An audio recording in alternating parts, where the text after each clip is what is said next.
Shalom, que Dieu vous bénisse. Aujourd'hui, je voulais parler de deux sujets. J'ai lancé un sujet là. J'ai parlé de Jean 3, verset 16. Vous savez, non? Tout le monde connaît, même un enfant de 5 ans. Dieu a tant aimé le monde qu'il a donné son Fils unique, afin que quiconque croit en lui ne périsse point, mais ait la vie éternelle. Jean 3, verset 16. Tout le monde connaît. Même les païens le connaissent. J'ai dit que le verset là ne concerne pas Jésus-Christ. On va voir ça avec les Écritures. Cette écriture là ne connaissent pas, comprennent. Ça ne concerne pas Jésus-Christ. Après je finis. Je vais encore parler d'Apocalypse 12, la femme au soleil. Je vais parler de deux sujets aujourd'hui. J'aime bien la chanson.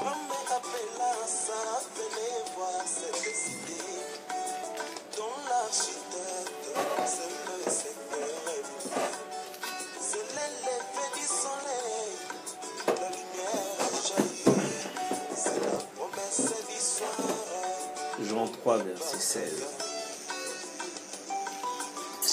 Dieu a tant aimé le monde.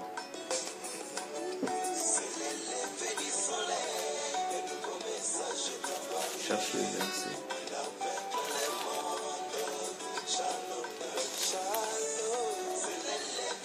Parce que ça ne correspond pas à Jésus, ce verset. Vous savez qu'il y avait deux personnes qui étaient en Jésus. William Branham, il a dit, tantôt c'est Jésus qui parlait, tantôt c'était le Père, Dieu lui-même. Vous savez ça? William Branham, il en a parlé. Jésus n'est pas Dieu et Dieu le Père. Il est Dieu parce que Dieu parlait en lui. Donc il y a des fois Dieu parlait à travers Jésus. Et quand Jésus était un peu menacé, il parlait des choses qui concernaient la seconde venue. La Bible dit dans Jean 3,16, William Branham il dit il faut toujours lire la parole. Car Dieu a tant aimé le monde qu'il a donné à son Fils unique, afin que quiconque croit en lui ne périsse point, mais qu'il ait la vie éternelle. Bon.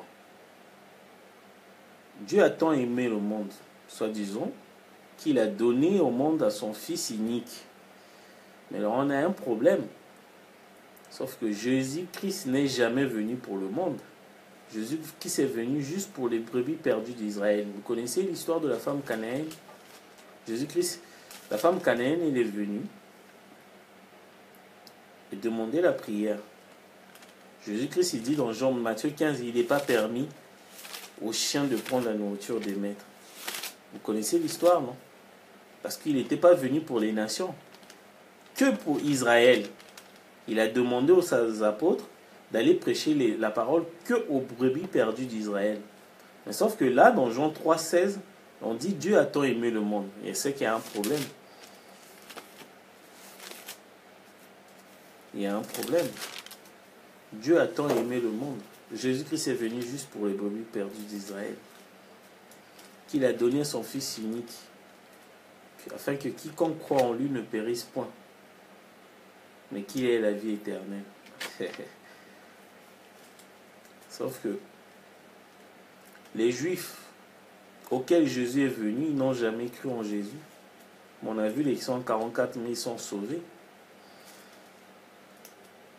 Donc il y a des gens qui n'ont pas cru en Jésus, ils sont sauvés.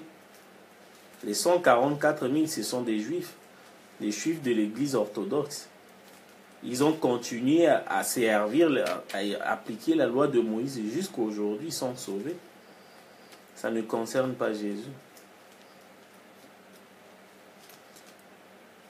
Mais sauf que nous savons qu'au temps de la fin, il y a eu une personne qui est venue en même temps pour les nations et pour Israël. Ça veut dire le monde. Alors Jésus était venu juste pour Israël. Mais au temps de la fin, l'ange puissant qui descend d'Apocalypse 10, il met un pied sur la mer, qui est les nations, et un pied sur la terre, qui sont les Israël. Donc ça, c'est le monde. Donc la prophétie là, de Jean 13, verset 16, Jean 3, verset 16, c'était au temps de la fin. Parce que Jésus-Christ ne correspondait pas au type. Jésus-Christ n'a pas sauvé le monde. Jésus-Christ n'a jamais sauvé le monde. Jésus-Christ n'a pas sauvé le monde. Mon ami Martial, tu dois revenir. Et Dieu t'appelle. Tu dois revenir à ton ancien amour. Hein? Martial. J'espère que tu entends mon appel. Il est temps. Tu dois revenir. Tu as l'appel de Dieu là. Jean 3,16 ne concerne pas Jésus-Christ. Jésus-Christ n'est jamais venu pour le monde. Dieu a tant aimé le monde qu'il a donné son Fils. Jésus-Christ est venu pour les brebis perdues d'Israël. Il n'est jamais venu pour le monde. Le verset là ne peut pas s'appliquer à lui. On dit que afin que quiconque croit en lui ne périsse point et ait la vie éternelle. Donc ça veut dire que si tu ne crois pas, tu vas en enfer. Mais les Juifs n'ont jamais cru en Jésus, ils sont sauvés. Apocalypse 11, on dit que les Juifs sont sauvés puisque la parole est revenue à Israël. Ils sont sauvés et scellés du Saint-Esprit par Élie et Moïse qui n'est que William Marion Branham. Parce que deux messagers ne peuvent pas exercer en même temps. Maintenant, on a vu au temps de la fin, il y a quelqu'un qui est venu pour le monde entier. C'est l'ange d'Apocalypse 10. Il est descendu. Il a mis un pied sur la terre. La terre, c'est Israël. Apocalypse 12, on va voir ça tout à l'heure. Et un pied sur la mer. La mer, c'est les nations, Apocalypse 17. Ça, c'est le monde. Sauf que Jésus-Christ, quand il est venu, n'est jamais sorti d'Israël. Hein. Il est resté là. William Branham, il dit, il n'a jamais fait plus de 40 km. Mais nous avons vu, Jean a vu dans Apocalypse 14, 6, un ange avec évangile éternel qui est en train de voler. Vous voyez voir le verset? Apocalypse 14, Jean a vu quelqu'un. Il dit, il y a un ange avec l'évangile éternel qui est en train de voler pour annoncer à tous les peuples, à toutes les langues. Ça, c'est le monde entier. C'était cet ange d'Apocalypse 10. Jean 3, verset 16, c'était un type. C'était le type. Parce que ça ne colle pas à Jésus. Ça ne colle pas. On peut voir Apocalypse 14, verset 6. Apocalypse 14, verset 6. J'ai vu un ange qui volait par le milieu du ciel, ayant un évangile éternel, pour annoncer aux habitants de la terre, à toutes les nations, à toute nation, à toute tribu, à toutes les langues, tout le monde entier. Ça, c'est les nations. Mais sauf que quand on voit dans Apocalypse 11, Élie et Moïse en train de sceller, ou Apocalypse 12, ça c'est Israël, et là c'est à tout. Donc, c'est le même ange qui est là en train d'annoncer l'évangile aux nations et annoncer l'évangile d'Israël. C'est ça le monde entier. Le monde entier, c'est quand vous associez Israël et la nation. Ça fait le monde entier. Mais sauf que Jean 4, Jésus-Christ n'était pas venu pour le monde, il est venu juste pour les brebis perdues d'Israël. Après, les gens ils disent, mais si c'est William Branham, donc William Branham est le fils de Dieu, vous voulez voir? William Branham, il dit à la seconde venue, le Messie, Christ, ce n'est pas Jésus, c'est un oint.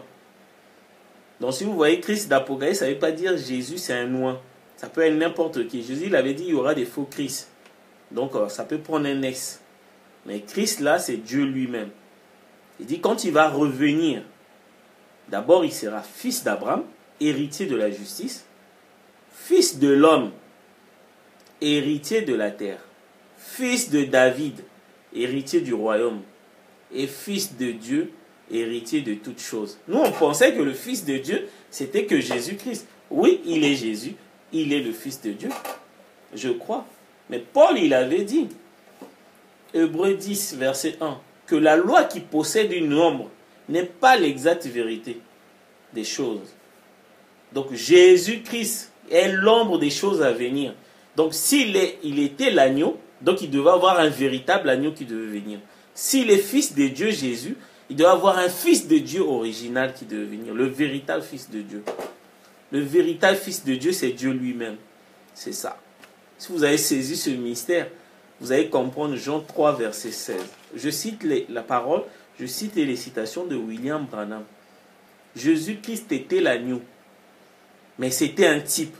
Paul, il a dit, Hébreux 10, verset 1, la loi qui possède une ombre n'est pas l'exacte réalité des choses, l'exacte représentation des choses. Donc, il y a l'exactitude de la représentation qui devait venir. Donc, Jésus-Christ est fils de Dieu, oui. Mais sauf qu'il y a un véritable fils de Dieu que William Branham, il a promis. L'héritier de toutes choses. Il a dit ça dans les 7 sceaux. Jésus-Christ est fils de David, oui, mais c'était une ombre. Et William Branham, il dit, Christ Jésus est l'ombre des choses à venir. Je peux vous citer la citation. Je l'avais gardée là, je l'avais entre les mains. Donc, si Jésus-Christ était quelque chose, donc l'original devait venir. Vous voyez le rôle de Jésus-Christ?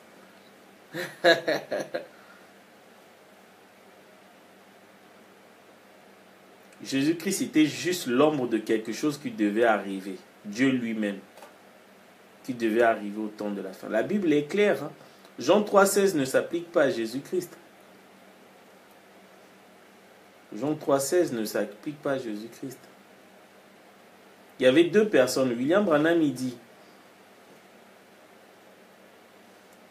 dès ce moment-là, la brochure dès ce moment-là, paragraphe 36. Notre Seigneur ne le comprenait pas. Les gens ne comprenaient pas Jésus. Il semblait qu'il parlait tantôt dans un sens, tantôt dans un autre. Et ailleurs, il parlait quelque chose d'autre. À certains moments, c'était Jésus qui parlait. À d'autres, c'était Dieu qui parlait. William Branham. Et dès ce moment-là, paragraphe 36, du 31 décembre 1959, il y avait 2 personnes qui étaient en Jésus. Donc il y avait des choses qui Jésus parlait, c'était Dieu qui parlait. Mais quand Dieu parlait, c'était pour les choses à venir. Vous savez que ce n'est pas Jésus qui faisait des miracles. Là aussi, j'ai déjà parlé de ça. William Branham en a parlé. William Branham, il dit... il parle du positif, les ombres et les négatifs, les ombres. Je vais prendre juste au milieu. L'ombre, c'est le négatif. Il ne peut qu'y avoir du négatif sans qu'il y ait un positif. Donc Jésus-Christ était le négatif des positifs qui devaient venir. Donc, quand le positif se rapproche du négatif, le négatif est absorbé par le positif. Donc le positif, là, c'est les choses à venir. Quand ça apparaît, le négatif qui est derrière est absorbé. L'ombre et le positif se rejoignent. C'est ce qui donne le positif. Et si toutes les anciennes choses dites la Bible, dans l'Ancien Testament, ont été des ombres des choses à venir, alors par conséquent, Christ Jésus est l'ombre des choses à venir. Donc si Jésus, il était l'agneau, donc il devait avoir l'agneau positif qui devait venir. Donc il était un agneau négatif. Il était l'ombre. Si Jésus est fils de Dieu, donc il devait avoir un fils de Dieu qui devait venir, le positif. Et lui, il était le négatif. Et quand le fils de Dieu, le positif, apparaît, le négatif est absorbé, on n'en parle plus. Le fils de Dieu aujourd'hui, c'est William Marion Branham. Il n'y a pas un autre fils de Dieu. C'est lui qu'on parle dans Jean 3, verset 16. Martial, tu dois revenir. Et je suis sérieux. Tu dois revenir à la parole. Martial Ngoka. Mon ami, tu dois revenir. Ta place est ici. Tu n'as pas un autre endroit. Ta place est là. Dieu a une façon de parler, tantôt d'une façon, tantôt d'une autre. Donc, on est en train de parler de Jean 3,16. Quand vous voyez les gens en train de répéter, ils pensent que c'est pas Jésus, ça ne colle pas avec Jésus. William Branham, il nous a donné une arme. Les types. Ça ne faillit jamais. Quand on prend le type, on remplace dans Jean 3, ça ne correspond pas à Jésus. Vous voyez? Ça correspond au futur. De toute façon, Jésus était juste le négatif. Donc, tout ce que Jésus était, il doit avoir un positif qui devait venir. S'il est l'agneau, donc il y a un agneau positif qui devait venir. Et nous avons vu, Jean a vu dans Apocalypse 5, qu'il a vu un agneau comme immolé. Jean ne l'a jamais appelé agneau immolé. Ceux qui l'ont appelé agneau immolé, ce sont les 24 vieillards. Mais sauf que là, dans Apocalypse 1.1, la révélation n'a été donnée qu'à Jean. C'est Jean qui savait que l'agneau là, c'était pas Jésus. Les 24 vieillards, ils pensaient que c'était Jésus, agneau immolé. Gloire à l'agneau immolé qui a brisé les sceaux. Agneau immolé? Jean vous a dit que c'était l'agneau immolé. C'était pas Jésus dans Apocalypse 5. C'était le positif de l'agneau de Jésus-Christ. Qui est William Branham, c'est l'accomplissement de Hébreux 9, 28. Déjà la première fois il vient avec péché, la seconde fois il viendra sans péché, il apparaîtra sans péché. Et Jean a vu, voilà pourquoi il appelait agneau comme immolé. C'était ça. Donc je voulais un peu parler, je veux mettre les citations, je vais mettre ce que j'ai mis là par écrit. Et puis pour vous dire que Jean 3,16, quand vous prononcez ça, c'est lui là, William Marion Branham. C'est lui. Le Fils de Dieu. Donc Dieu l'a envoyé lui-même. Parce qu'il aimait tellement le monde, il l'a envoyé lui-même. Les gens ils disent, mais comment William Branham est le Fils? Mais prenons Ésaïe 9, verset 5. On dit quoi? Un enfant nous est né, un fils nous est donné. On appellera Dieu conseiller admirable. Hein? Dieu, il est fils? Oui. Ésaïe 9, 5 s'accomplit. Donc, Jean 3, 16, c'est Dieu lui-même. C'est pas Jésus. Parce que Dieu aussi, il est fils. Hein? Ésaïe 9, 5. Ésaïe 9, 5, c'est pas Jésus. Jésus, c'est Ésaïe 7, 14. Une vierge concevra, on l'appellera Emmanuel. Ça, c'est Jésus. Voilà pourquoi dans Matthieu 1, verset 20 à 22, l'ange Gabriel, quand il est venu annoncer à Marie la venue de Jésus, il a cité Ésaïe 7, 14. Parce que Ésaïe 9, 5, c'était au temps de la fin, avec les Jean 3, 16. Vous voyez, c'est ça. C'est ça. C'est ça le mystère que je comptais parler. J'ai toujours dit, si vous avez des questions, n'hésitez pas. N'hésitez pas. Mais on va prendre maintenant la femme au soleil. Vous savez que la révélation est progressive. La femme au soleil, Apocalypse 12. William Branham, il a pris ça, la femme au soleil, la marque de la bête. Il a secoué ça comme ça, pour séparer les incrédules avec les élus. Il a dit, la femme, c'est le christianisme, la doctrine des apôtres, la lune. Ouais, tout le monde a répété. Mais l'élu est resté. Il dit, la femme, c'est l'église, oui, apostolique, oui. La lune, ouais. C'est la loi de Moïse, oui. Après, on dit il y a l'enfant de la douleur, les douleurs de l'enfantement. L'enfant que la femme a eu, c'est Jésus. Oh, Seigneur. Mais Jésus est passé. Jésus était déjà mort. Moi, tu m'as dit que la révélation des choses à venir, tu me parles de Jésus, c'est qu'il y a un problème. Et lui, il a compris. Il va remplacer les ombres et les types. Vous prenez Apocalypse 12, ce que William Branham il a dit. Vous remplacez par les ombres et les types, vous aurez l'exact, le vrai plan. On va prendre Apocalypse 12, on va voir ça vite fait. Apocalypse 12, la femme au soleil. Un grand signe apparut, parut dans le ciel. Une femme enveloppée du soleil, et la lune sous ses pieds, et une couronne de 12 étoiles sur sa tête. Bon, William Branham il dit que non, c'est la doctrine des apôtres. Mais non, il a raison. Mais sauf qu'il faut remplacer par les ombres. Sauf qu'on ne peut plus voir les apôtres ici, puisqu'ils étaient enlevés avec Jean dans Apocalypse 4. Donc Dieu ne traite plus avec les nations, avec l'épouse. Dieu traite avec Israël d'Apocalypse 4 jusqu'à Apocalypse 19. Donc les foules, si vous voyez un groupe de gens, une église, c'est Israël que Dieu traite. Quand on dit traite, ça veut dire que voilà, Dieu est en train de donner le salut. Là, on ne parle pas des vierges endormies, hein, parce qu'ils sont là aussi entre Apocalypse 4 et Apocalypse 19. Maintenant, On va voir. La femme, ça représente toujours une église. Vous savez que Israël, Dieu avait deux épouses. Il avait une épouse des nations qui est enlevée dans Apocalypse 4. Épouse d'Israël. C'est ça, cette femme-là. La lune sous ses pieds, il marchait toujours selon la loi de Moïse parce que les Juifs, Israël n'a jamais cru en Jésus. Donc, il continue toujours à appliquer la loi de Moïse. La lune, c'est la loi de Moïse. Et le soleil, c'est le message de William Branham. Au temps du soir, le soleil apparaîtra pour éclairer. Le même soleil qui aveugle et éclaire les gens. C'est ça le message de William Branham. Donc, nous sommes au temps de la fin, là. Vous voyez? 12 étoiles, les 12 tribus d'Israël. La couronne de l'église d'Israël, c'est 12. William a dit non, c'est les 12 apôtres. Mais les 12 apôtres sont déjà enlevés. Mais puisqu'il y avait 24 vieillards, 12 apôtres plus 12 tribus. Donc si ce n'est pas les 12 apôtres, donc ça doit être les 12 tribus. Les 24 vieillards, vous savez. 24, c'est 12 plus 12. 12 tribus plus 12 apôtres. Apocalypse 5.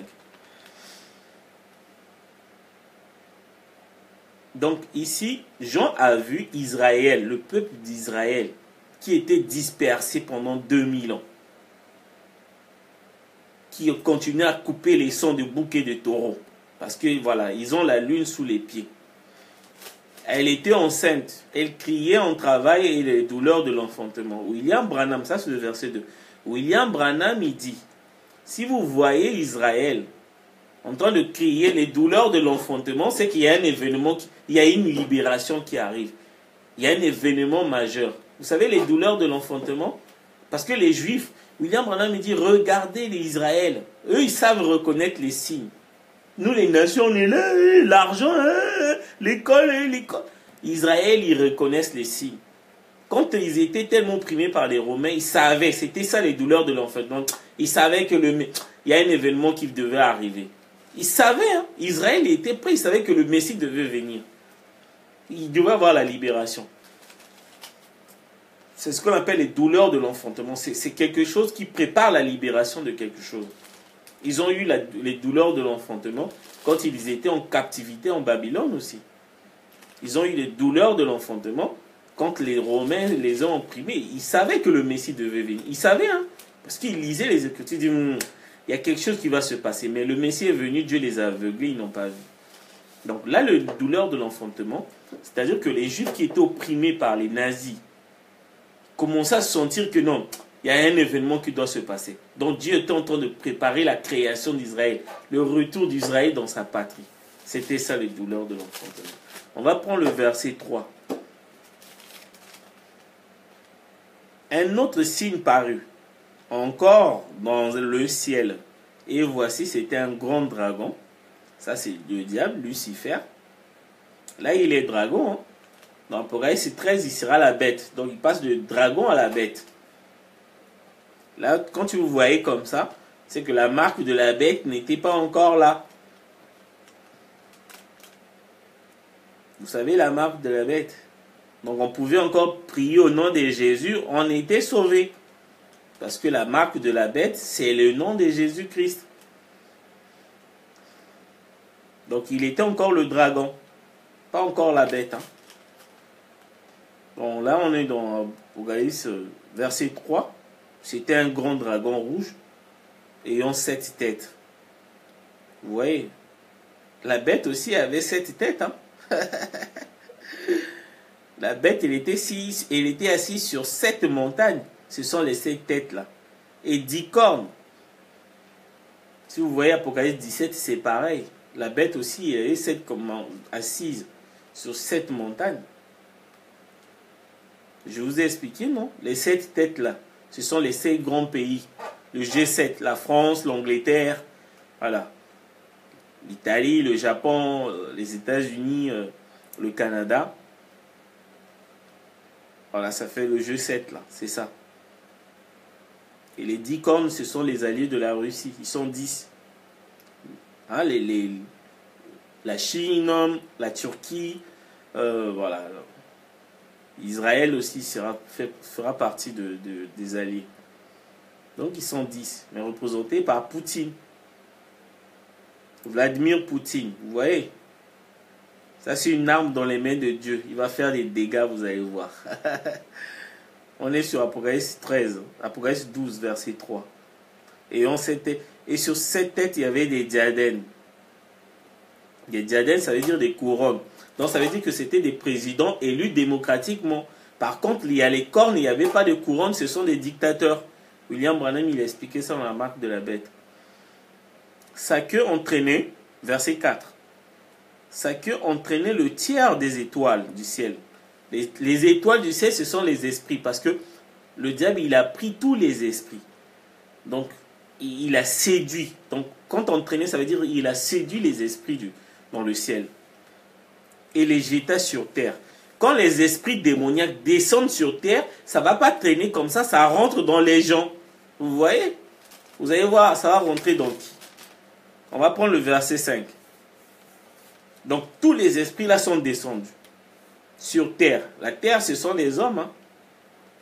Parce que ça ne traîne pas comme ça. Dragon se tient devant la femme qui est allée enfanter afin de dévorer son enfant lorsqu'il aura enfanté.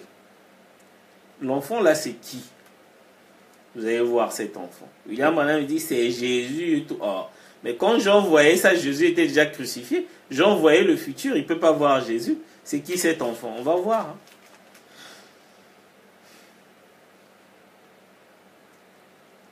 Hein. Verset 5. Elle enfanta un fils qui doit paître toutes les nations avec une verge de fer. Et son enfant fut enlevé vers Dieu et vers son trône. Quand vous voyez une verge, il n'y a que les prophètes qui pouvaient tenir les verges. Moïse avait une verge en bois. Une verge en fer, c'est le jugement. Quand vous voyez une verge, c'est un prophète. Donc l'enfant là, c'est un prophète. Il est allé enlever vers Dieu. C'est Dieu lui-même. C'est William Marion Branham. Vous savez ça? Quand vous voyez une verge, c'est un prophète. Il n'y a que les prophètes qui tiennent la verge. Le fer, parce que Moïse c'était verge en bois, c'était pas encore le jugement. William Branham, verge en fer, le jugement, le lion. Vous voyez? Quand vous voyez verge en fer, le jugement, c'est que Dieu a déjà fini avec les nations, enlèvement a déjà eu lieu. Quand on passe au lion, quand vous entendez le lion, j'ai une prédication de William Branham là, c'est merveilleux. Il parle, il dit quand le lion rugit, tout le monde se tait. Hein, les petits, les Billy Graham, les Oral Roberts, cousus mais 6 points de suture. On ne parle pas devant le Messie. Vous voulez entendre? C'est magnifique. C'est magnifique. Comment ne pas prophétiser? Comment ne pas le faire? When God speaks, the prophet cries out the spoken word. Dieu parle, le prophète proclame la parole parlée. And if it is so, La Bible dit, quand un lion rugit, qui ne serait effrayé? Et quand Dieu parle, comment ne pas prophétiser? Comment ne pas le faire? when God speaks, the prophet cries out the spoken word. Dieu parle, le prophète proclame la parole parlée. And if it is the word of God, and the lion roars, the beetles, everything. William Branham, le lion. Donc là, on est dans l'Apocalypse. Quand vous voyez le lion, c'est le jugement. Voilà pourquoi Jean dans l'Apocalypse, quand on l'a dit, voici le lion. Et quand il s'est retourné, il a vu l'agneau. C'était la même personne. Mais Jean, quand il s'est retourné, au lieu de voir le lion, que la voix lui a dit, regarde le lion de la tribu de Juda. Et quand il s'est retourné, il a vu l'agneau. Donc l'agneau, c'est d'abord pour les nations là. Mais quand le lion devait venir, quand le lion vient, c'est que les nations sont déjà enlevées. Là, il traite avec Israël. Hein. Verge de fer. Le jugement là. Le jugement vient toujours après l'enlèvement. Là, on est maintenant dans verset 5. Elle enfanta un fils et pétra toutes les nations. Le fils là, il va perdre toutes les nations. Là, on est dans les nations. On a vu quelqu'un qui est en train de perdre toutes les nations. Il s'appelle William Marion Branham. Parce que quand le lion, quand il parle, tout le monde se tait. Tout le monde. Tu ne peux pas résister, tu ne peux pas tenir. Tu dois te mettre en rang, hein. Le roi quand il parle. Et l'enfant qui fut... Et la femme s'enfuit dans le désert, où elle avait un lieu préparé par Dieu, afin qu'elle ne soit pas... Elle fut nourrie pendant 1260 jours. Maintenant, la femme fuit dans le désert. C'est le seul endroit que Dieu l'a préparé pour que le diable, le dragon là, ne puisse pas le dévorer, ne puisse pas le persécuter. C'est quoi le désert? Le désert, c'est Israël. Jésus-Christ, il disait, dans Matthieu 24, si on vous dit que le Messie est dans le désert, ne le croyez pas.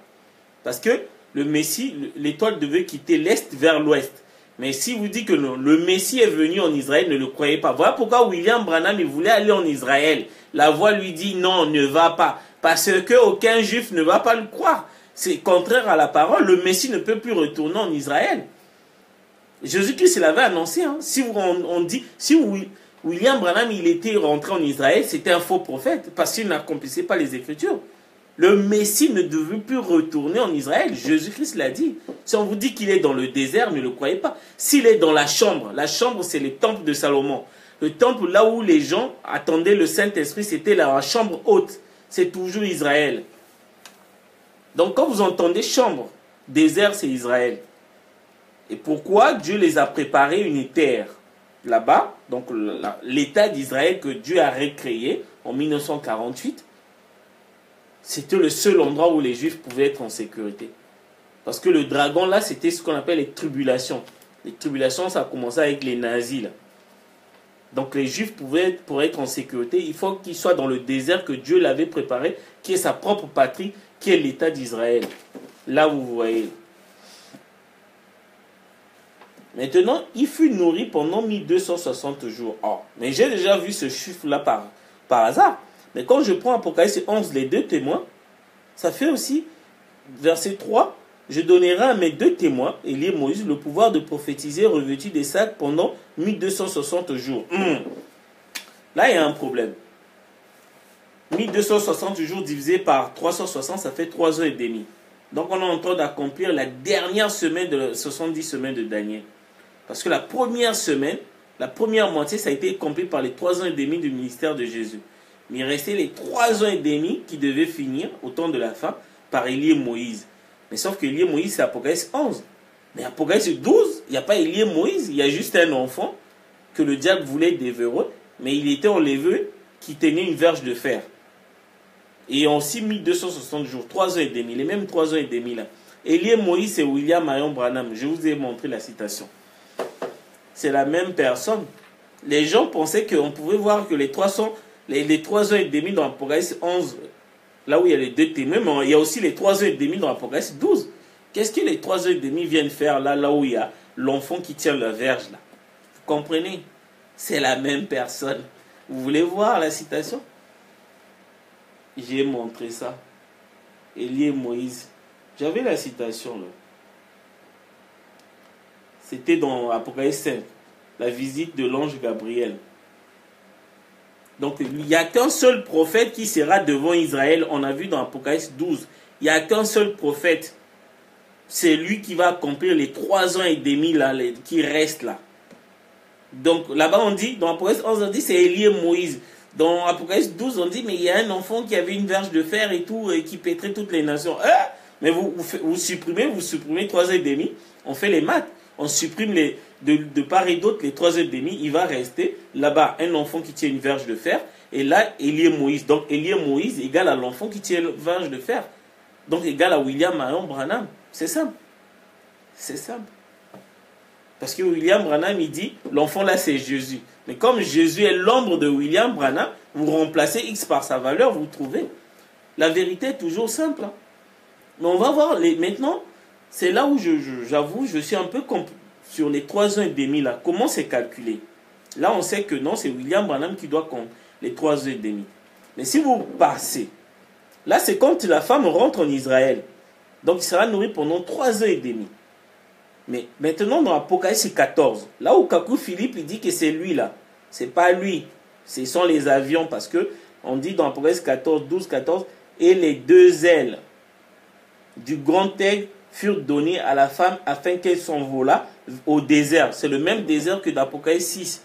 Quand vous voyez les deux ailes, c'est Exode 19, verset 4, que Dieu avait promis de délivrer Israël sur les ailes de grands aigles. William Branham, il explique que c'est l'avion. Jean a vu Israël rentrer dans sa patrie en avion. Vous voyez, j'ai la citation là. Si vous demandez des citations, j'en ai et puis je peux vous donner. Maintenant, vous allez voir comment les 3 ans et demi là vont s'accomplir. Donc on dit, la femme rentre dans le désert et sera nourrie pendant 3 ans et demi. 1260 jours. Mais l'explication, c'est dans Apocalypse 14. Les deux ailes. On dit s'envola vers le désert, le même désert Apocalypse, vers son lieu où elle est nourrie. C'est le même lieu qu'elle est nourrie dans l'Apocalypse 6. Vous allez voir comment les 3 ans et demi vont s'accomplir. Un temps, des temps, la moitié d'un temps, loin de la face du serpent. Vous voyez? Maintenant, les 3 ans et demi, je vais vous expliquer. Parce que dans le temps ici, le temps peut se représenter en années. On a vu ça en maths. Le temps peut se représenter en secondes, en minutes et même en années. Donc, en un temps. Donc, les 3 ans et demi, là, l'Israël ne va pas rentrer dans son pays en un coup. Donc, il y aura des voyages et des voyages. Donc, premier voyage, deuxième voyage, et puis voilà. Vous voyez, en un temps, de temps en temps, les vols, là, les grands aigles là, ils vont atterrir en Israël pendant 3 ans et demi que Israël sera délivré jusqu'à la création de son pays. Voilà l'accomplissement des 3 ans et demi qui restaient. Voilà, c'est ça. Les 3 ans et demi là, c'était le salut d'Israël. Il devait rentrer dans sa patrie, sur les ailes de grands aigles. Exode 19, verset 4. C'est en avion. Donc Dieu a délivré Israël dans l'avion pour le faire rentrer dans le pays. Mais ce n'était pas un seul voyage. Hein. C'était un temps, de temps en temps, il y avait des vols. Voilà. Pendant 3 ans et demi, Israël est rentré. C'était ça.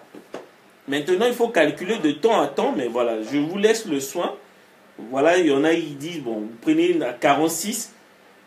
Même 46, vous comptez jusqu'à 3 ans et demi. Vous allez voir le premier vol a commencé quand. Et puis voilà. C'est ça. Donc je reviens encore dans Apocalypse 6, hein, 12, verset 6. Verset 7 maintenant. Il y a eu une guerre dans le ciel. L'agent, il est en train de... Donc, il était au ciel, il a vu le dragon et tout, la femme et tout. Après, il a vu la femme dans le désert. Après, là, il remonte dans le ciel. Regardez ce qui se passe. La guerre entre Michael et Lucifer. Il y a eu une guerre. Il y a eu guerre dans le ciel. Michael. Vous savez, Michael, c'est Billy Paul. C'est pas Oral Roberts. Hein? Michael, vous voyez Billy Paul là? Vous voulez voir ce que William Branham il dit sur Billy Paul? J'ai des citations. Il dit, je sens l'esprit de Billy Paul, ça va pas. C'est un messager. La famille Branham, c'est une famille mystérieuse. Des Rebecca et tout. Ce sont des prophétesses. Ils avaient des visions, ils guérissaient des gens par des visions de Rebecca. Ce n'est pas une famille comme nous. Le Messie est déjà venu, il s'appelle William Branham. Ce que je vous dis là, c'est la vérité. Michael, Billy Paul, il est là. Et ses anges. Il n'était pas seul. Ces anges-là, on ne sait pas. Combattirent contre le dragon, et le dragon et ses anges combattirent. Mais ils ne furent pas les plus forts. Et leur place ne le fut plus trouvée dans le ciel. Là, on entend de parler de l'Armageddon. L'Armageddon a commencé au ciel. William Branham, il a dit. Après, le diable fut précipité. Il est tombé dans le jardin d'Éden. Maintenant, la partie là, puisque c'est le futur, ce qui est passé, le diable est tombé dans le jardin, c'était le passé. Ce que Jean voit là, c'est le futur. Donc, on ne peut plus revenir dans le passé. Donc, la partie là, bon, moi j'ai dit, voilà, le verset s'explique lui-même. Donc, voilà, le diable s'est précipité au ciel. Maintenant, là, il y a un truc qu'il faut remarquer. Quand le diable se précipite au ciel là, donc il vient avec tous les esprits, nous sommes au temps de la fin. Apocalypse 17, il dit, la bête est remontée de l'abîme. Donc ça veut dire que il n'est pas descendu, mais il remonte de l'abîme. Donc il sort avec la fumée. La fumée, ce sont des esprits bizarres là, qui, voilà, les sauterelles, tout le monde.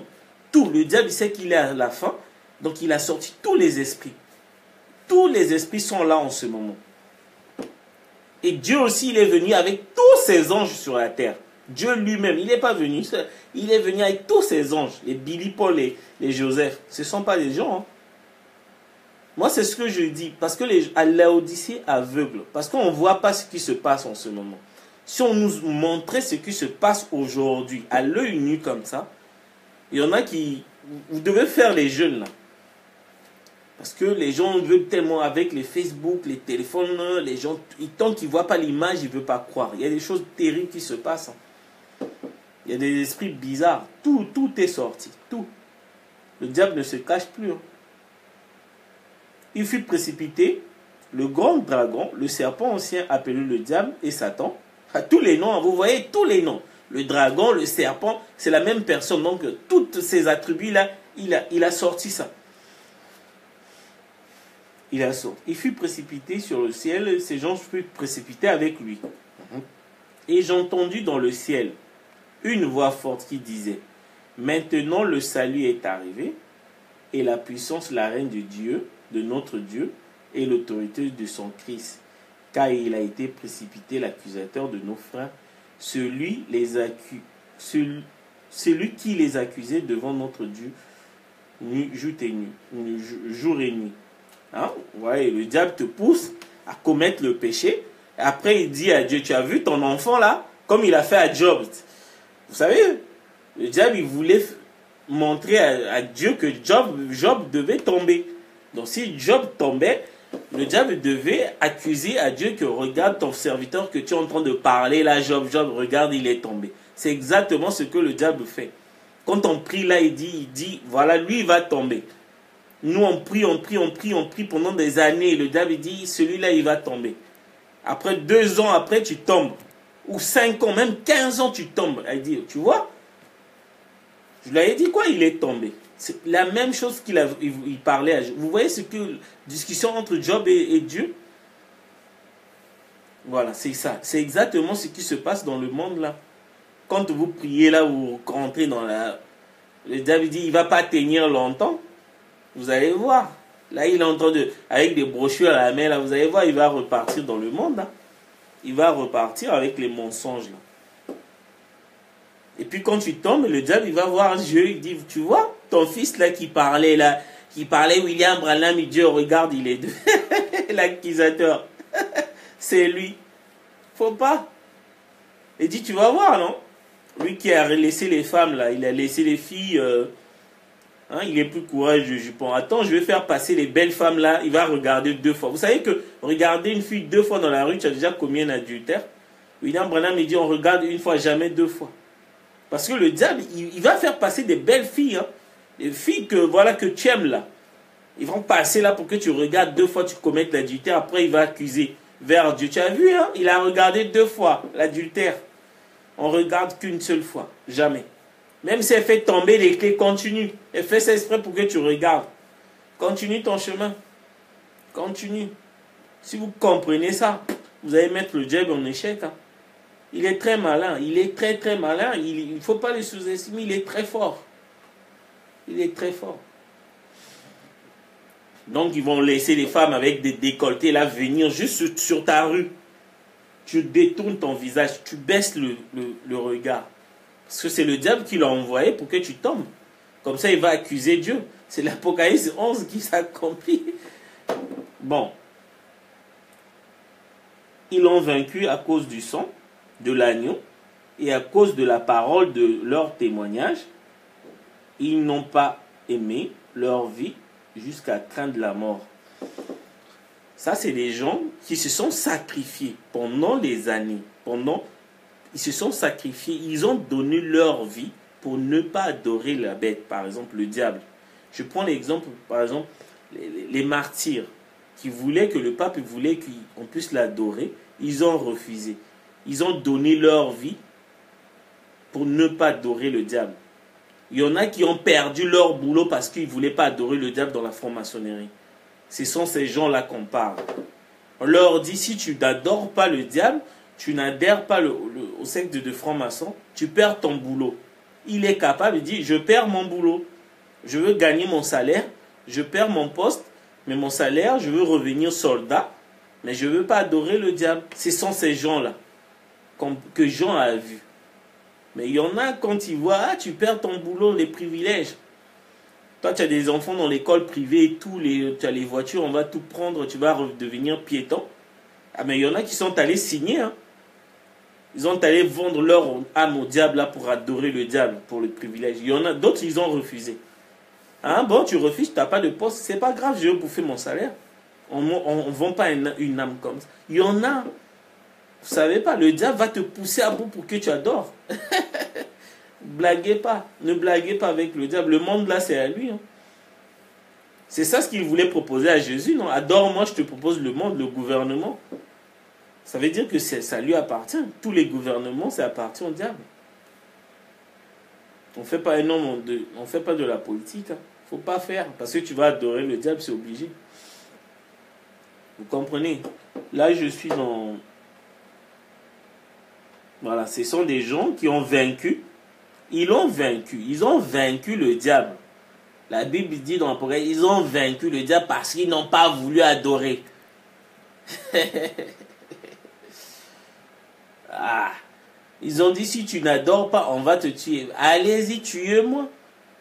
Tuez-moi. Moi, j'ai une belle vie là-bas de l'autre côté. Je traverse le Jourdain. Je serai encore plus heureux qu'ici. Je n'ai pas peur de la mort. Tuez-moi. Oui, tu n'adores pas. Ah, on va te couper les avantages. Tu vas plus faire les voyages en Europe. Tes enfants là vont aller dans l'école publique, fini l'école privée. C'est pas grave. C'est une école. C'est pas grave. Tu signes. Voilà. Maintenant, Apocalypse 12. C'est pourquoi. Réjouissez-vous. Écoutez, hein, l'avertissement de Jean. C'est pourquoi. Réjouissez-vous, cieux, et vous qui habitez dans les cieux. Vous savez, les cieux là, ce sont des gens qui sont enlevés dans Apocalypse 4. Réjouissez-vous. Parce que c'est que si on n'était pas enlevé, on devait subir les tribulations qui devaient venir là. Nous, on est enlevés, on est dans les cieux dans Apocalypse 4. C'est Jean qui nous a représentés en tant qu'épouse. Jean a dit, réjouissez-vous là, qui habitez dans le ciel. Nous sommes dans le millénium. C'est ça. Quelqu'un qui est dans le millénium, il doit être heureux. La parole, lui est adressée. Hein. Maintenant, celui qui n'est pas dans le millénium, soit disons, il attend. Parce que cette prophétie-là est déjà accomplie. Les 144 000 sont scellés. Vous qui habitez dans les cieux, ceux qui habitent, parce que les gens qui habitent, il n'y a pas quelqu'un qui habite là-bas, non. On est ici, mais on est dans le millénium. Donc on est dans une autre dimension, mais étant sur terre. Tout ça se passe sur terre. Hein. Là, c'est plus au ciel. Hein. Le ciel, c'était le combat. Voilà. On a précisé. Quand c'est le ciel, Jean précise. Mais quand il ne précise pas, donc c'est sur terre. Maintenant, malheur à la terre et à la mer. Quand vous voyez la terre, c'est Israël. La mer, c'est les nations. Apocalypse 4. Voilà pourquoi un ange puissant, quand il vient, il dépose un pied sur la mer. Les nations, un pied sur la terre, Israël. Donc il vient en même temps pour les nations et pour Israël. Donc il est en même temps Élie, Moïse et William Marion Branham. Apocalypse 10. Vous comprenez? Là, on précise. Hein, parfois, l'Apocalypse, parfois, si vous lisez, vous allez voir, il y a des termes qui se répètent. Et, voilà. Après, vous allez comprendre la signification. Parce qu'il y a des termes qui se répètent. Le dragon se répète, la bête se répète, la terre-mère se répète, l'agneau se répète. Vous allez voir, parfois un verset peut expliquer un autre verset dans l'Apocalypse. Mais il faut passer par William Branham. C'est obligé. Donc, on donne l'avertissement. Pourquoi la terre? Parce que Israël doit passer par la tribulation. Pas Israël qui est dans le désert, hein. Parce que les Juifs qui sont dans leur pays, ils ne vont pas passer la tribulation parce que leur millénium, c'est leur état. C'est le désert, le lieu que Dieu a préparé pour les nourrir pendant 3 ans et demi. C'est un lieu de sécurité. C'est leur pays. Donc tout Juif qui va vivre en dehors d'Israël malheur à lui. S'il veut vraiment vivre en sécurité, il doit rentrer dans son pays. C'est ça. Le juif n'est pas fait pour vivre à l'extérieur. Leur pays, là, c'est le leur. Ils voulaient la création, ils doivent rentrer. Malheur à la terre, là, la mer. Car le diable est descendu vers vous. Il est descendu, le diable. Animé d'une grande colère, sachant qu'il n'a plus de temps. Le diable, il sait qu'il lui reste plus de temps. Pour des gens qui pensent encore que oui, le Messie va venir. Mais le diable, il connaît, il sait que la terre va être détruite. Toi, aveugle, Laodicée, tu attends encore quoi? Même le diable, il sait que toute la Bible est accomplie. Le diable, il est au courant. Hein. Regardez, le diable, il connaît la parole mieux que vous. Vous voyez, c'est un truc de malade. N'attendez plus rien. William Branham, il est là. Le Messie, il est là. C'était lui. Le Messie que les gens attendaient, il est là. Tout dans la simplicité. Dieu se dévoile, se manifeste dans la simplicité. Et les gens n'ont pas vu. Mais lui a vu. Moi, j'ai entendu, je dis, un autre humain ne peut pas prêcher comme ça. D'autres, ils ont vu, d'autres aussi, ils ont dit, un être humain ne peut pas créer. D'autres, ils ont vu, un être humain ne peut pas avoir la colonne de fer. Ah. Tu vois, chacun, Dieu nous a donné des trucs pour reconnaître. Chacun reconnaissait le William Branham par son caractéristique propre. Moi, j'ai vu, j'ai entendu. Parce que j'étais dans les pentecôtistes. J'ai entendu des prédicateurs. Mais quand j'ai entendu ce message, je dis non, ça c'est Dieu. Fini. Et d'autres, ils ont vu la colonne de feu, dire, un homme, il ne peut pas, c'est Dieu. Vous voyez, chacun de nous reconnaissait William Branham à travers signes particuliers. Donc voilà. Vous comprenez? Et il y en a qui ont vu, qui parlent l'Apocalypse, il n'y a que Dieu, parce que l'Apocalypse, personne ne pouvait pas rentrer, c'est Dieu. Donc, ainsi de suite. Et puis on s'est rencontrés, on a formé le corps de Christ.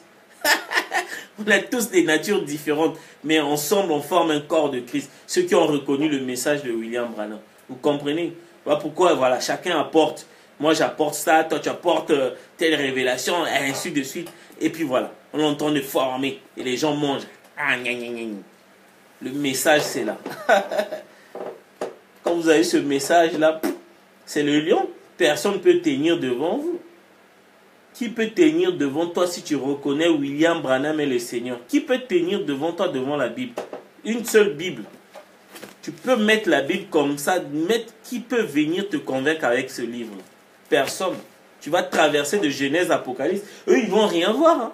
Toi, tu traverses, tu rentres, tu sors, tu rentres, tu passes dans Genèse, tu sors dans Apocalypse. Eux, ils ne comprennent pas. Ils t'attendent dans Jean, tu es déjà dans Apocalypse, ils ne comprennent pas. Parce que tu as celui-là qui est avec toi.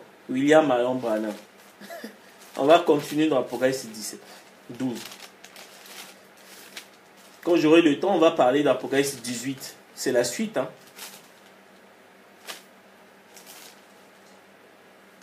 Parce que le diable, il sait qu'il n'a plus de temps. Maintenant, Apocalypse 13. 12, 13. Donc, on a fini 12. Quand le dragon vit qu'il avait été précipité sur terre par l'ange Michael, parce que voilà, viens combattre, c'est l'Armageddon, c'est le dernier combat. Donc, tu es en colère, tu sais qu'il te reste plus de temps. Le combat, c'est sur terre, c'est plus au ciel. Viens combattre. Le combat avec le diable, c'est pas au ciel, hein, c'est fini. C'est sur terre. On voit là les tentations, les fausses doctrines et tout, voilà. C'est ça le combat. On est en train de se battre là sur Facebook. Les gens, ils attendent encore le Messie. Des pasteurs qui ont tenu les églises comme ça, comme des... Ils veulent pas, voilà. Et bouffer la manne d'hier, là, Jésus-Christ. C'est un combat. C'est ça. Le diable est descendu, c'est ça. Le combat, c'est plus au ciel, hein, c'est sur terre. Donc on est en train de délivrer les sœurs, des frères qui sont dans les églises dénominationnelles là, pour leur dire que le Messie est déjà venu. Prenez le baptême parce que quand la première bombe tombe, le sacrifice est fini, la fumée monte, le sacrificateur est sorti, c'est fini le sacerdoce, et puis c'est bon, on ne peut plus sauver. William Branham, il a dit, prenez le baptême, le Messie est déjà venu. Donc on est là en train de se batailler sur Facebook, des insultes, on est là, on résiste. Moi, on m'a dit que j'étais fou, j'accepte. On m'a dit que j'étais fou. William Branham, il dit, je préfère être fou dans mon état actuel que d'avoir toute ma tête et de l'état où j'étais avant. Et je répète William Branham. Quand le dragon vit, Apocalypse 12, 13 ans, quand le dragon vit qu'il avait été précipité sur la terre, il poursuit la femme qui avait enfanté l'enfant mâle. Donc poursuivre, c'est la persécution. Il continue à persécuter les Juifs. Parce que les Juifs, là, ils n'étaient pas encore rentrés.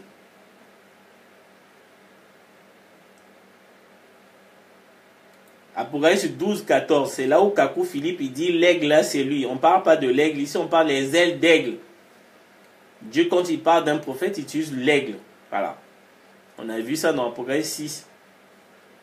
Mais quand il utilise les ailes d'aigle, c'est autre chose, il faut chercher.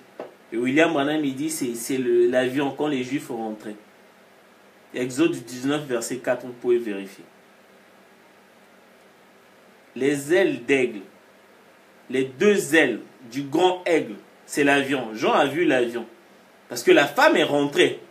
La femme, c'est Israël. Je vous ai dit, la femme au soleil, c'est les enfants d'Israël.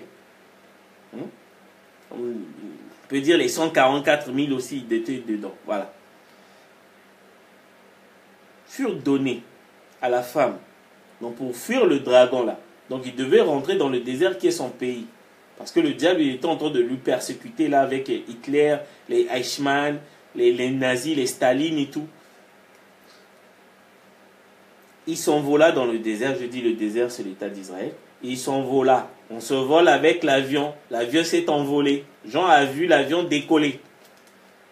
Et les enfants d'Israël rentraient dans leur pays. Vers son lieu où elle est nourrie un temps. Voilà, on revient sur un temps. Puisque les enfants d'Israël n'ont pas rentré en Israël en un seul voyage. Non, il y a eu un temps, de temps en temps, donc les avions qui venaient, ils venaient. Donc c'était pendant 3 ans et demi que Israël est rentré dans son pays.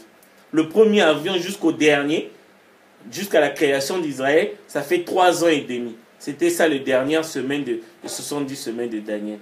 Voilà. Parce que c'était les 1260 jours. Divisé par 360, ça fait 3 ans et demi. Apocalypse 12, verset 6, au verset 6.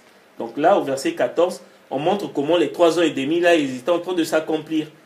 Jésus-Christ, il a fait les 3 ans et demi d'un coup. Mais sauf qu'eux, ils ont fait les 3 ans et demi d'un coup, mais il y avait des voyages de temps en temps. Il y a des voyages qui s'envolaient. Voilà. Donc nourrir, c'est dans Israël. On nourrit le pays par les habitants. Premier vol, ils descendent, ils sont contents de retourner dans leur patrie. Deuxième vol, de temps en temps, et jusqu'à l'accomplissement des 3 ans et demi. Maintenant, vers son lieu, toujours verset 14, et nourrit un temps et temps, loin de la face du serpent.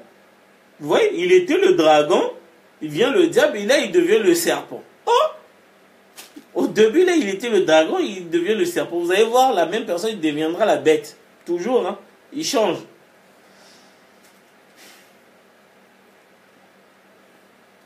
Verset 15. Et de sa bouche, le serpent lança de l'eau, comme un fleuve derrière la femme, afin l'entraînant par le fleuve. Quand vous voyez l'eau sortir, là, ce sont les tribulations. Donc, voilà, il persécute les Juifs qui sont à l'extérieur. Qui sont à l'extérieur du désert qui est la terre d'Israël. Vous voyez? Et la terre secourut la femme. La terre d'Israël secourut la femme. Ça veut dire quoi? Quand un juif est dans sa patrie, là où il y a Netanyahou, là, il est en sécurité. La terre, là, le secours. Il est en sécurité. Mais quand un juif sort, il est haï. Ils sont haïs partout. Ce sont les tribulations. Il y a des bombes partout, la synagogue et tout. Ah, il a tué les juifs et tout. Voilà, parce qu'ils sont hors pays. Restez dans Israël, vous serez en sécurité. Il y en a qui ont compris, ils font leur aliyah là. Ils rentrent. C'est ça. Là, j'étais au verset 15. La terre secourut la femme, verset 16. Et la terre ouvrit la bouche et engloutit le fleuve que le dragon avait lancé de sa bouche. Je dis, l'eau là, ce sont les persécutions. Donc, une fois que la femme est en Israël, donc les persécutions là, qui sont de l'eau, ne peuvent pas atteindre Israël. C'est impossible. Parce que c'est le millénium des Juifs, des 144 000. C'est leur millénium. Nous, le millénium, c'est le nom de William Branham. Vous savez que le millénium, c'est William, c'est une personne. Jésus-Christ, il disait, dans Jean 15, verset 7, « Si vous demeurez dans ma parole, que ma parole demeure en vous. » C'est ça le millénium. Quand vous demeurez dans la parole de William Branham, c'est le millénium. Après, on dit que non, dans le millénium, il n'y a pas de péché. Mais oui, dans le millénium, il n'y a pas de péché. Oh, pourquoi je dis non, le péché, c'est l'incrédulité. Quelqu'un qui est dans le millénium, il croit toute la parole. C'est ça. La parole s'accomplit. On dit oui, dans le millénium, il n'y aura pas des trucs, des voitures, des camions. Mais oui. Mais pourquoi tu conduis? Je dis oui. Quand on dit qu'il n'y aura pas de voitures, ce sont des choses faites de la main d'homme, des dogmes et des credos. Ce sont des enseignements faits de la main d'homme. Dans le millénium, ça n'existe pas. Parce que dans le millénium, c'est la parole pure de William Branham. Vos idées là, bizarres là, ne rentrent pas. Ce que vous fabriquez avec les mains là. Hein? Vous êtes en train de fabriquer des doctrines là, cousues, mais là, tu donnes à l'église. Dans le millénium, ça n'existe pas. C'est ça. William Branham, il dit que le millénium est le type de la terre promise. Il y avait des guerres. Vous voulez voir la citation? J'en ai. Il y avait des guerres, hein, mais c'est le millénium. La terre promise, les enfants d'Israël, quand ils ont conquis la terre promise, il y a eu quand même des guerres après. William Branham dit c'était le millénium, mais il y a des guerres. Vous voyez, on a le palu et tout, voilà. Quand on dit il n'y aura pas de maladies, mais les maladies là, ce sont les maladies de tribulation. Par exemple, le sida. Ça, c'est des fléaux. Nous, on ne peut pas avoir ça. Mais les maladies normales, on sera malade. Comme non. Les enfants d'Israël, quand ils étaient dans la terre promise, ils étaient malades. Hein. William Branham le dit. Vous voulez voir la citation? Je l'avais noté là.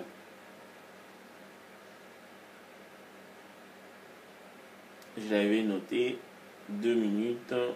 Et les Moïse, les 144 000, on a déjà eu maintenant le Père. Ouais, je cherche juste la citation pour... Voilà, je l'avais noté là. Ça va venir. Tac, tac. Recevoir le Saint-Esprit.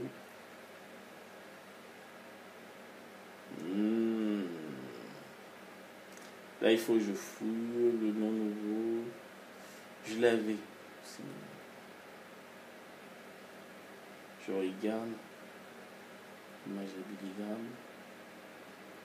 Je l'avais vu.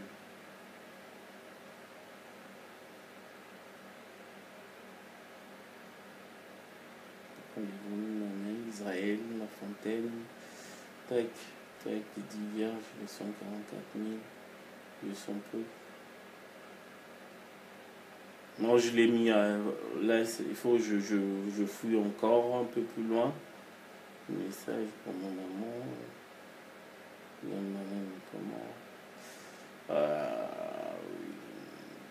détourner. Jésus-Christ n'a pas sexuel. Cette tonnerre révélée, notre qui sera là.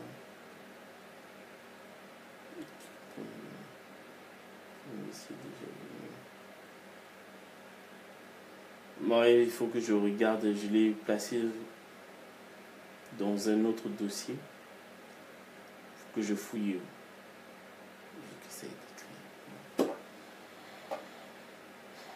Je dois fouiller si quelqu'un demande, il veut vraiment la citation que le millénium c'était la terre d'Israël que les Juifs ont conquis, Josué ont conquis, c'était le millénium.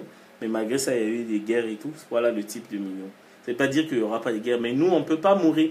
Quelqu'un dans le millénium ne passe pas la tribulation, c'est-à-dire que les fléaux, les plaies, ils ne peuvent pas. Par exemple, les guerres en RDC, là, un élu ne peut pas mourir parce qu'il est dans le millénium. Le sida, quand vous voyez les épidémies des Ebola, là, un élu ne peut pas attraper ça. Ce sont les fléaux. Les tribulations, c'est ça. Quand il y a des attentats ou non, il y a un Al-Qaïda, il a fait sauter. Si tu es là, tu meurs jamais. Pendant la guerre les événements de 4 mars à Brazzaville, un élu ne peut pas mourir dans les trucs comme ça. C'est ça ce qu'on appelle les tribulations. Si vous voyez les tribulations, c'est que le Messie est déjà venu. Vous voyez les Wall Street, voilà, les guerres, les attentats. Daesh est en train de couper. C'est ça les tribulations, c'est ça. C'est que le Messie est déjà venu. Donc un élu ne peut pas mourir dans les trucs. Mais sauf que voilà. Pourquoi un élu ne peut pas mourir? Parce que Satan est lié pendant 1000 ans. C'est pas 1000 ans, 1, 2, 3, non. Ce sont les chaînes des circonstances. Quand on dit chaîne des circonstances, c'est les circonstances, on a vu ça à l'école. Il y a les circonstances de temps, de lieu, et voilà. Et ça, c'est une circonstance de temps. Donc le temps là, ça va durer juste. Et les circonstances, comment? De comment et de temps, voilà. Ça ne va pas durer 1000 ans, c'est juste un moment. Jusqu'à ce qu'il sera délié, c'est là où il y aura Gog et Magog. On va parler de ça, Gog et Magog. Pour l'instant, Satan est lié. Voilà pourquoi un élu ne peut pas mourir dans les tribulations. Ça ne peut pas nous atteindre. Le diable est lié. Il est lié pour nous. Des circonstances juste pour nous. Mais pour les vierges endormies, Satan n'est pas lié. Pour Israël, les Juifs qui sont hors Israël, Satan n'est pas lié. On a vu ça, il est en train de cracher de l'eau. Quelles sont les tribulations? Mais pour nous, il est lié. Voilà. Donc, des circonstances de comment? De lieu, de temps. On a vu ça à l'école.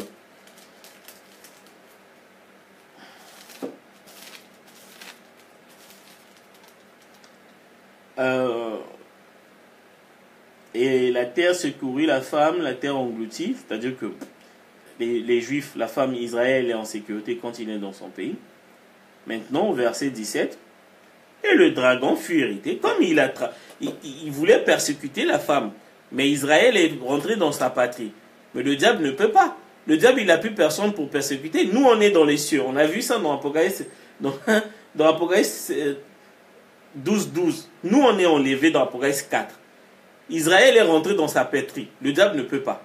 Mais il est énervé. Et lui, il va s'acharner chez qui? Chez les Juifs qui sont hors Israël et les vierges endormies, parce qu'ils ne sont pas enlevés, les vierges endormies. C'est là où il est irrité. Parce qu'il cherche quelqu'un pour persécuter. Nous, on est en sécurité dans le message de William Branham. Peinard, tranquille. Les Juifs, ils sont chez eux dans le millénium, dans leur pays, avec Netanyahou qui est en train de mater les Palestiniens. Peinard. Et le diable, il cherche, il est irrité, et il voit les gens du deuxième exode. Ah! Vous, là, vous m'intéressez. Vous priez encore Jésus. Venez là. Venez. Vous n'avez pas cru que le Messie est venu. Vous m'intéressez là. Je vais me retourner contre vous. Vous allez voir, il y a 3 groupes. Apocalypse 17. Le dragon fut irrité contre la femme et s'en alla faire la guerre. Parce que la femme est partie dans le désert dans Israël. Il était énervé. Il dit, je vais faire la guerre aux autres là, qui traînent là avec le nom de Jésus là, avec les baptêmes, avec les miracles et tous les prodiges et tout. Moi, ça m'intéresse. Et il va faire la guerre au reste de la postérité de la femme. Vous savez, le reste de la postérité de la femme. Le reste, sauf que la femme, c'est Israël. Donc il y a un reste qui est hors Israël. Et ceux qui gardent les commandements de Dieu. Vous savez ce que c'est, les gens là? Ce sont des Juifs là. Ils ne sont pas d'Israël, ils ne sont pas les descendants de Jacob, mais ils se sont convertis au judaïsme. Ils vont être persécutés. Et ceux qui ont le témoignage de Jésus. Ah, ceux-là. La Bible est claire. Hein? Toi qui es le témoignage de Jésus, Jésus est mon sauveur. Regarde ce que le diable te prépare. Mais la Bible est claire. Vous voulez quoi? Nous, on n'est pas là. Nous, on ne prêche pas Jésus, on n'est pas là. Nous, on prêche William Branham, on ne nous a pas cité. Il y a 3 groupes. Les vierges endormies. Là. Nous, on n'est pas là, ça ne nous concerne pas. Mais toi qui as le témoignage de Jésus, toi, ça te concerne. Hein? La Bible est claire. Et il se tient sur le sable de la mer, tranquille. Tranquille. Tranquille. Sauf que là, le début, la fin d'Apocalypse 12, c'est le début d'Apocalypse 13 de la marque de la bête. Lesquels qui auront la marque de la bête? pas les Juifs, hein, parce que tout Israël est sauvé. Ils vont passer juste par la persécution, les Juifs qui sont hors Israël. Ils ne peuvent pas avoir la marque de la bête. Mais ceux qui ont le témoignage de Jésus, là, Apocalypse 13, vous attend. Vous pouvez voir, hein, jeter un coup d'œil dans Apocalypse 13. On a le temps. Hein. C'est Paul qui n'avait pas le temps, mais nous, on a le temps. Puis j'ai vu monter de la mer une bête qui avait 10 cornes et 7 têtes. Ah, dans Apocalypse 12, on l'appelait le dragon. Lui, il avait 7 têtes et 10 cornes. Les 7 têtes, il y avait des couronnes. Mais là, il passe du dragon à la bête. Il y a quelque chose qui s'est passé là. Parce que Jean, il voyait des trucs. Donc, quand il donne un nom, c'est qu'il y a eu un changement. Si la même personne a changé de nom, c'est qu'il y a eu un changement. Qu'est-ce qui a changé? Pourquoi il est passé du dragon à la bête? Quand il passe du dragon à la bête, c'est que la marque de la bête est arrivée. C'est là où le nom de Jésus-Christ rentre. Le diable rentre en scène avec le nom de Jésus-Christ. Mais là, il ne pouvait pas encore mettre la marque de la bête, il était le dragon. Parce que les gens continuaient toujours à prêcher au nom de Jésus-Christ. Et que c'était encore le temps de la grâce. Et là, le temps de la grâce est fini.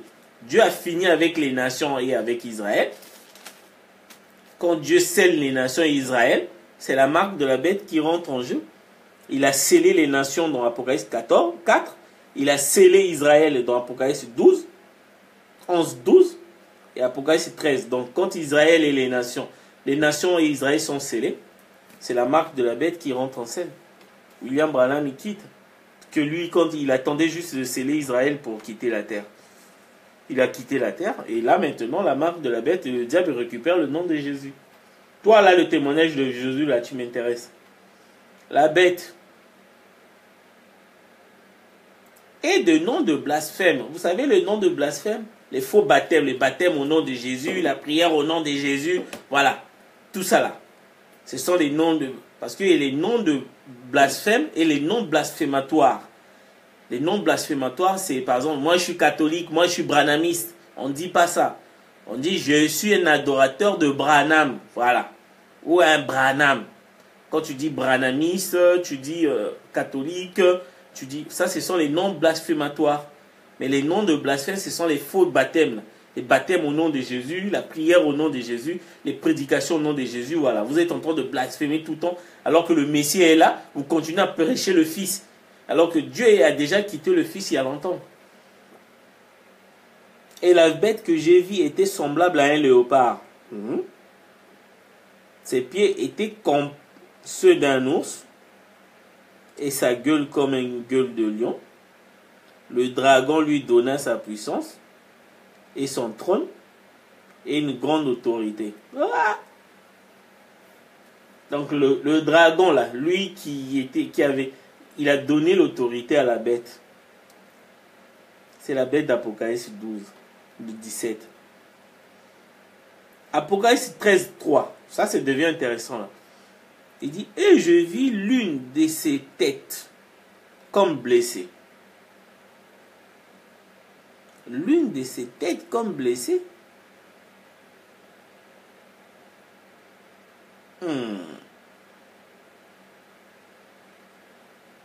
À mort.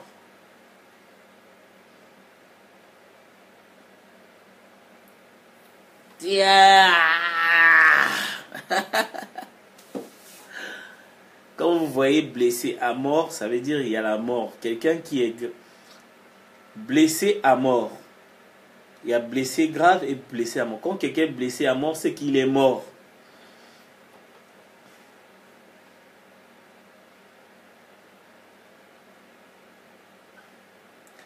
Et j'ai vu l'une de ses têtes comme blessée à mort, mais sa blessure mortelle fut guérie, et toute la terre était dans l'admiration derrière la bête.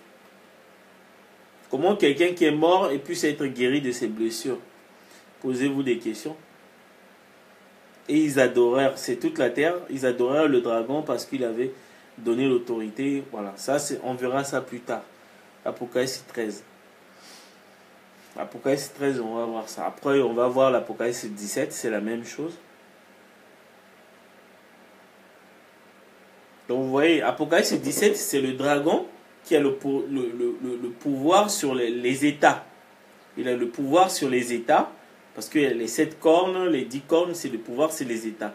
Mais Apocalypse 18, c'est même la bête qui a le pouvoir, c'est les États. Maintenant, il a le pouvoir sur les églises. Voilà pourquoi il dit, elle est tombée, Babylone la grande. Apocalypse 18, verset 2.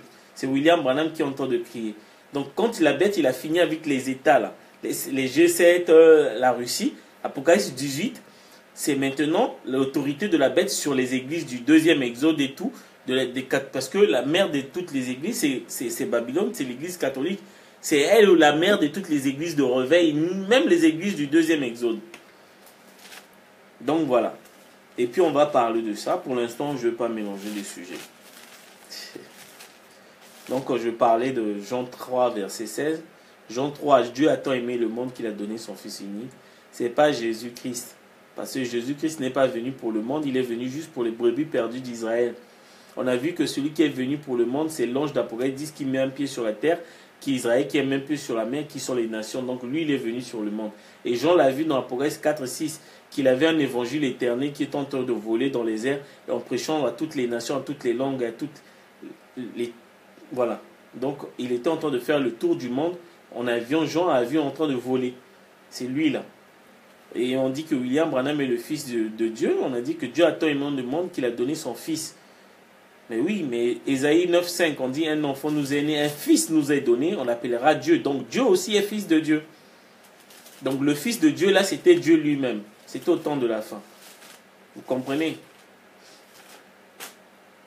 Après on me dit, mais comment William Branham peut être... Mais, sauf que William Branham dans les 7 sceaux, il dit qu'au temps de la fin, Dieu viendra en tant que fils d'Abraham, héritier de la justice, fils de David, héritier du royaume, fils de l'homme, héritier de la terre, et fils de Dieu, héritier de toutes choses. Ah, donc le fils de Dieu là, c'était le fils de Dieu de Jean 3, verset 16. Oui. Mais on a dit c'est Jésus, mais oui, c'est Jésus. Mais Paul, il dit dans Hébreux 10, 1, que la loi qui possède une ombre n'est pas l'exacte représentation des choses. Donc Jésus était une ombre des choses à venir. Si Jésus est l'agneau, c'est qu'il est l'ombre de l'agneau véritable qui devait venir. Si Jésus est fils de Dieu, donc il est l'ombre d'un fils de Dieu qui devait venir. Et William Branham, il dit Christ et Jésus, quand le positif arrive, absorbe le négatif Jésus. Parce que si l'Ancien Testament, l'ombre des choses à venir, Christ, Jésus, est aussi l'ombre des choses à venir. J'ai lu la citation. Donc le Fils de Dieu, c'était Dieu lui-même. Ce n'était pas Jésus-Christ. Il était l'ombre.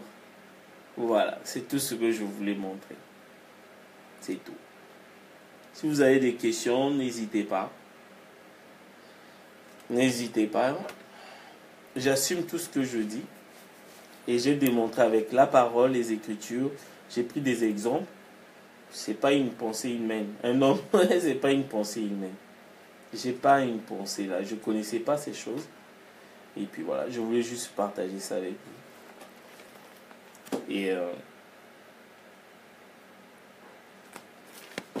yeah.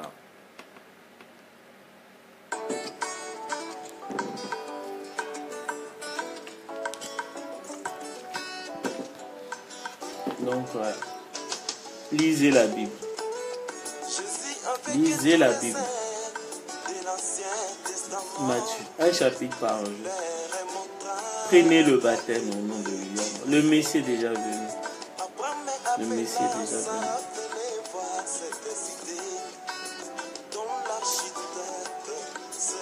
Le Messie est déjà. Il s'appelle William Branham. Prenez le baptême. La première bombe, si ça tombe, n'essayez même plus, c'est fini, vous êtes perdu. Dès que la première bombe va tomber là, ne remettez jamais à demain. Le Messie est venu, on vous montre les Écritures, on vous montre, on vous explique. On est en train de se batailler. On est en train de se batailler. Le Messie est déjà venu.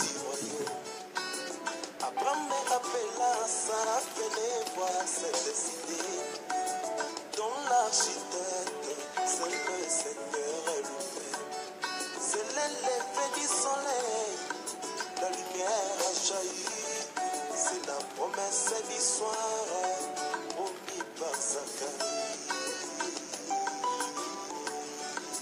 je veux parler de... Vous savez que j'ai dit que dans Jésus, il y avait deux personnes. Tantôt, c'est Jésus qui parlait. Tantôt, c'est Dieu qui parlait. C'est William Branham qui le dit. Mais je veux dire, souvent, Jésus parlait des choses qui concernaient la seconde venue. Par exemple, quand il disait que celui qui ne mange pas ma chair, ne boit pas mon sang, n'héritera pas le royaume des cieux. Il n'a jamais expliqué ça. William Branham dit il n'a jamais expliqué parce que ça concernait la seconde venue. On va parler de ça. Le sang et la chair. Où tout le monde a... Le cannibale. Jean chapitre 8. Ça concernait la seconde venue. Le sang et la chair. Jésus-Christ, il n'est pas la chair. Hein. Jésus-Christ, c'est la manne. Il a dit que vos pères ont mangé la manne dans le désert, ils sont tous morts. Mais moi, ma manne vient d'en haut. C'était lui la manne. Il savait que quand il est la manne, ça doit pourrir. Mais la chair ne pourrit pas. Parce qu'un nègre ne mange pas la chair, la viande pourrie. C'est toujours la viande fraîche. La chair, c'est au temps de la faim. Tout au long des âges, c'était la manne. Et même Moïse, c'était la manne. Mais nous, c'est la chair. Voilà pourquoi il dit là où s'assemblera le cadavre, la chair, là où s'assemblera les aigles. Il n'a pas parlé de la manne, hein? Il a dit la chair. Il sait bien faire la différence de Jésus-Christ. Parce que la chair, c'est au temps de la faim. On va parler de ça. Pourquoi on ne prend pas la Sainte Seine? Nous, on ne prend pas la Sainte Seine. Continuez à prendre la Sainte Seine. Ce sont des trucs, les noms blasphèmes. Le nom de blasphème que Jean a vu dans l'Apocalypse. Hein, ceci est mon corps. Nous, on parle plus de ça. Hein. Le corps, il est là. Le message, il est là, le corps. Le cadavre, il est là. Là où il y aura le cadavre, la chair, là. C'est là où nous allons nous rassembler. On se rassemble autour de lui. Hein. Il est là. La chair, William Branham. Voilà. Prenez le baptême au nom de William Branham. Prenez le baptême. La première bombe tombe, on ne peut plus sauver. C'est fini. La perdition est là, on ne peut plus. Ne jouez pas. Que Dieu vous bénisse. Si Dieu me fait grâce, je veux faire ça par écrit. Que je vois. Il n'y en a pas beaucoup. J'avais commencé déjà à faire ça par écrit. Jean 3, verset 16. Dieu a tant aimé le monde qu'il a donné son Fils unique afin que quiconque croit en lui ne périsse point. Les Juifs n'ont jamais cru en Jésus, ils sont sauvés. Hein? Romains 11, 26, tout Israël est sauvé malgré qu'ils n'ont pas cru en Jésus. Mais les Juifs ont cru en lui, les 144 000. Moi j'ai cru en William Branham. Je suis des nations, les 144 000 c'était Israël. C'était lui. C'était lui.